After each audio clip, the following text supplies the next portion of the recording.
I loved my father, but we were from two totally different generations. I was from the 20th century, and he was from the 19th.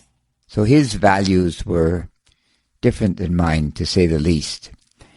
He had fought in the Second World War, and he was a man's man, I guess one could say. And I really respected him, but I feared him somewhat as well. I could never quite meet his expectations in his eyes. Never. Not really. In fact, I remember I'm from the tail end of the hippie generation. Long hair, I had an earring, etc., etc. So one particular day, I'm really working hard to try and build my relationship with my father. Maybe I'm about 16 or 17. And we used to tag the end of our sentences with man. How's it going, man? How you doing, man? Etc. So I came home, and my father had arrived home from work, and I said, how's it going, man?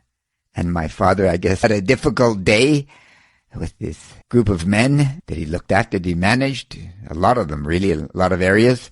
And so he exploded in great anger. I'm not a man. I'm not a man. I'm your father. And I said, oh, gosh, relax, man. So you could see it went downhill from there.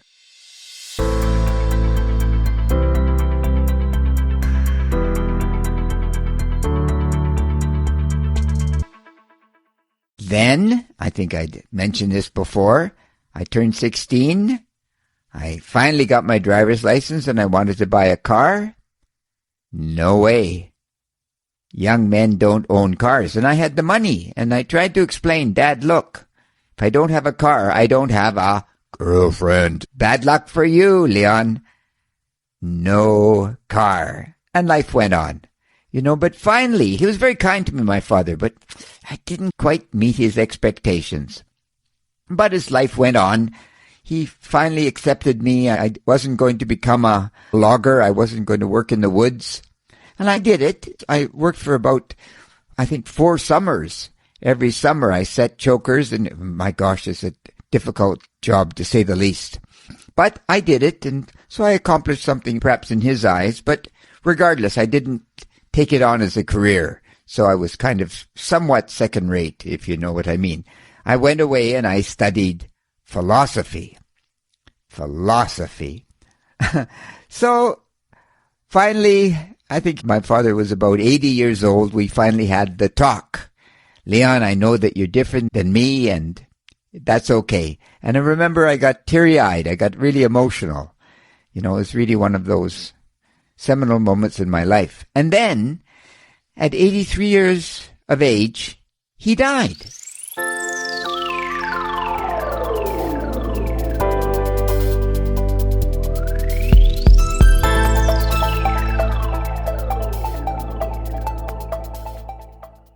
And it was a great shock for me, actually.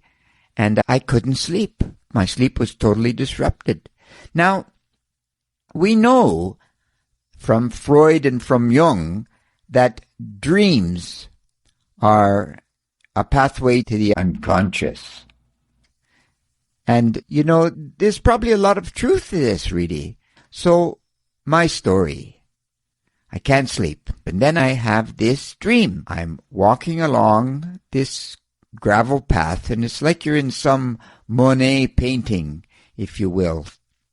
The trees are kind of undulating, and the grass is quite high, and it's one of those wonderful summer days, and you're walking along through the field, so to speak. And then in the distance, there's another path.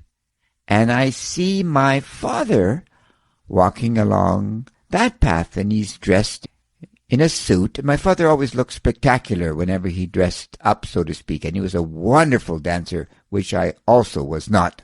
So we walk along and we meet where these two paths converge. And I said, Dad, how are you? And he looked at me quite startled, and he said, Leon, I'm fine. And he shook my hand, and my father always had an enormous handshake. So he shook my hand, and, He looked at me and he said, "Leon, do I look okay?" And I said, "Geez, Dad, you look great. Why?" He said, "Well, people have been saying that I'm dead, but I don't feel dead." I said, "Dad, you don't look dead at all." And he said, "Thank you, Leon." And he shook my hand again, and then he walked along the path and disappeared. And gosh, I woke up and I was perspiring and tears were running down my eyes, and I realized that the message of the dream, and the message was obviously that as long as I was alive and my children were alive, my Father would continue to be alive because he would rest forever in our memories. And it was one of those touching moments.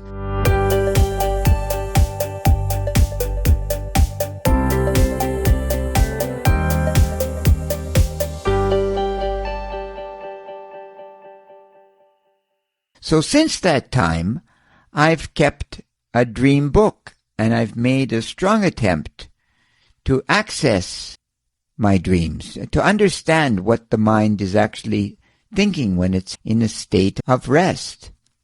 And it's an interesting thing in a way, because a lot of people don't get enough rest, and many of us get enough sleep perhaps, but we don't, according to a sleep doctor that I saw at one point, we don't get enough rest, and we need to be in some type of deep sleep between 11 p.m. and 3 a.m. And at that point, our liver and our kidneys and our heart, all these organs can regenerate. And then we can wake up and feel refreshed. And you can actually try this experiment. Sometimes you'll sleep 10 hours and you'll wake up and feel extremely fatigued, tired. You haven't slept well at all. Other times you might sleep 4 or 5 hours and you just feel great. And supposedly this is because when you sleep that little bit and you still feel great, is because you're getting enough rest. So I think that we must spend the time to look after ourselves. And I'll never forget this dream of my father. Never. It's really embedded in my mind. After this, I was able to sleep, and I put it all in perspective. So please have wonderful dreams. And you know what they say. Critical thinking is necessary for great reflection and for great dreams, I guess. And critical thinking is great. You take care. God bless. Bye-bye.